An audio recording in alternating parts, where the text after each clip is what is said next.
If you're a woman over 60, I want you to think about something for a second. Something most people are too embarrassed to ever say out loud. Have you ever walked into a room and just for a split second wondered if you were the reason it smelled a little different? Maybe you brushed it off. Maybe you told yourself it was your imagination. Maybe you even blamed the laundry or the weather or just getting older. Here's the truth. Nobody tells you. It's usually not your imagination.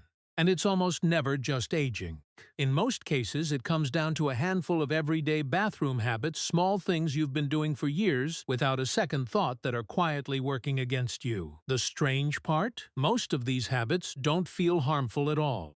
Some of them even feel like good hygiene. That's exactly why so many women never catch them. Today, I'm going to walk you through 8 of the most common bathroom habits that doctors quietly see over and over again in women 50, 60, 70, and beyond, habits that can affect your comfort, your confidence, and yes, how you smell. Some of these surprise you. 1 or 2 might make you say, "Wait, that's me." And by the end, you're going to know exactly what to change starting today with things you already have at home. So stay with me because habit number 1 is one almost everybody gets wrong. Let's start with something so simple, so ordinary, that almost nobody thinks of it as a bathroom habit at all. Not drinking enough water. I know you've heard this 1,000 times. But hang with me, because most people don't understand why this actually matters when it comes to odor. When you don't drink enough water, your urine becomes more concentrated. Think of it like coffee. A little water makes it light, but too little water and it gets strong, dark, and much more noticeable. That same concentration effect happens inside your body, and it can affect how you smell throughout the day, not just in the bathroom. Here's where it gets interesting. As we get older, our sense of thirst actually becomes less reliable. Your body might be dehydrated and simply not tell you. You don't feel thirsty, so you don't drink. So the cycle continues, and most women have no idea this is happening to them. If you find yourself going long stretches without a glass of water, especially if you're managing blood pressure medication or a diuretic, this could be playing a bigger role than you think. Now, here's where a lot of women make an honest mistake. Some cut back on water on purpose because they're worried about bladder leaks or having to get up too often at night. It feels like a reasonable trade-off. But that trade-off often backfires because concentrated urine doesn't just smell stronger, it also irritates the bladder more, which can actually make urgency worse, not better. So if that's you, I want you to really hear this.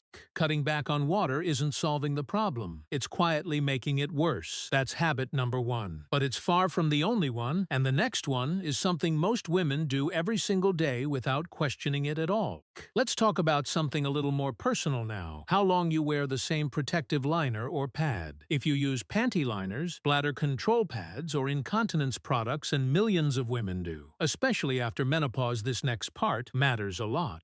Many women change these products the same way they change their morning routine. Out of habit, not necessity. Maybe you put one on in the morning and don't think about it again until bedtime. It feels efficient. It feels normal. But here's what most people don't realize. Moisture trapped against the skin for hours creates the perfect environment for bacteria and odor to build up. It's not about being unclean, it's simple biology. Warmth, moisture, and time are exactly what odor-causing bacteria need to thrive. This is one of those habits that feels completely harmless, which is exactly why it flies under the radar for so long. A simple fix, and I promise, it's easier than it sounds, is to change these products every 4 to 6 hours, even if they don't feel full. Not because you did anything wrong, but because freshness has more to do with time than how much you've used. Now, here's something that surprises a lot of women. This single change is often the biggest difference maker of everything on this list. It sounds almost too simple, but small, consistent habits like this one are usually the quiet root of a much bigger daily struggle, one that affects confidence far more than most of us admit. And that leads us into something even more misunderstood, a habit involving something you do every single time you use the bathroom, and one that most people have never been taught correctly.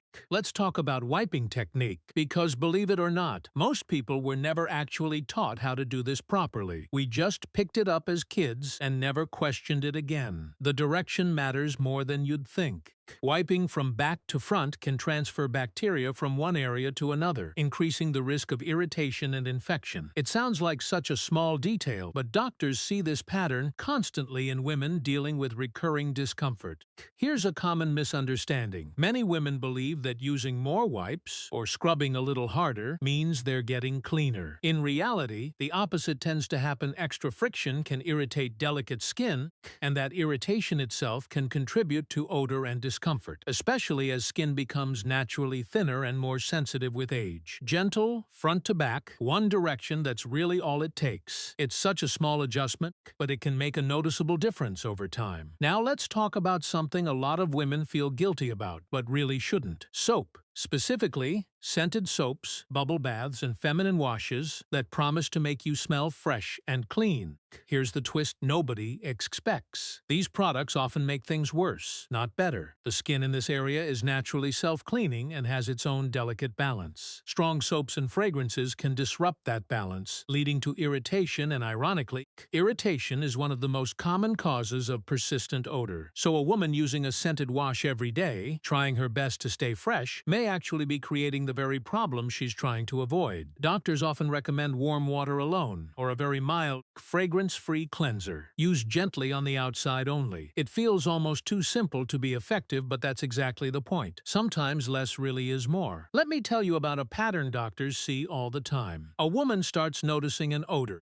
She assumes she's not clean enough, so she starts using stronger soap, washing more often, maybe even multiple times a day. But instead of the problem improving, it gets worse. She feels confused, sometimes ashamed, and often stops mentioning it to anyone, including her doctor. That story plays out more often than you'd imagine, and it usually isn't about cleanliness at all. It's about the products working against the body's natural protection instead of with it.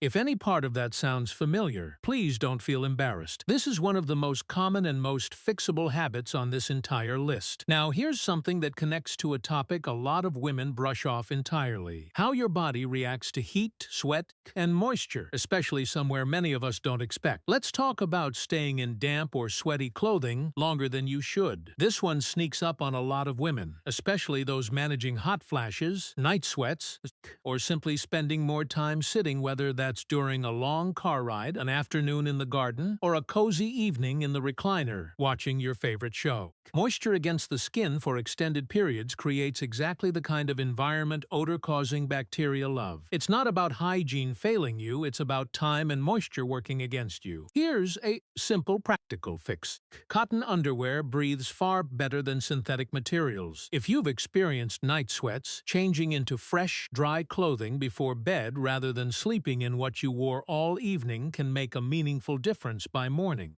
And if you sit for long stretches, especially with any mobility limitations, try to build in small breaks to stand, stretch, and let air circulate. It's a small habit, but it adds up in ways most people never connect to odor at all. Now here's a bigger one, something that affects millions of older women and gets dismissed far too often: ignoring recurring bladder or urinary symptoms because you assume it's just part of getting older.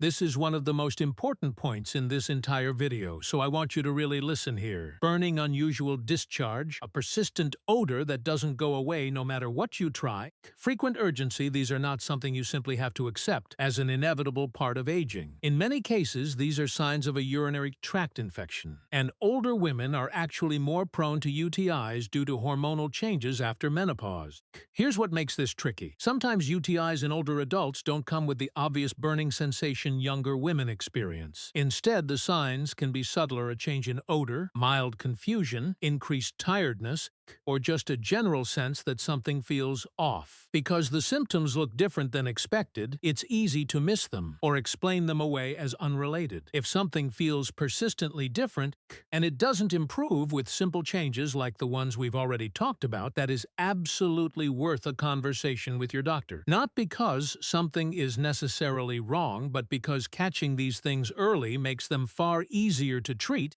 and there is nothing to be embarrassed about. Doctors hear this every single day. Now let's talk about something that surprises almost everyone. Certain foods and medications can genuinely change how you smell. Foods like garlic, onions, and asparagus are well known for this. But many women don't realize that certain medications, including some blood pressure medications, supplements, and even vitamins, can subtly affect body odor as a side effect. If you've started a new medication recently and noticed a change, it's worth mentioning to your doctor or pharmacist. Sometimes it's nothing to worry about. Sometimes a small adjustment makes all the difference. Either way, you deserve an answer instead of just wondering. And this brings us to one final habit, maybe the most important one of all, because it's the one that ties everything else together. Skipping the doctor's visit because the topic feels too embarrassing to bring up.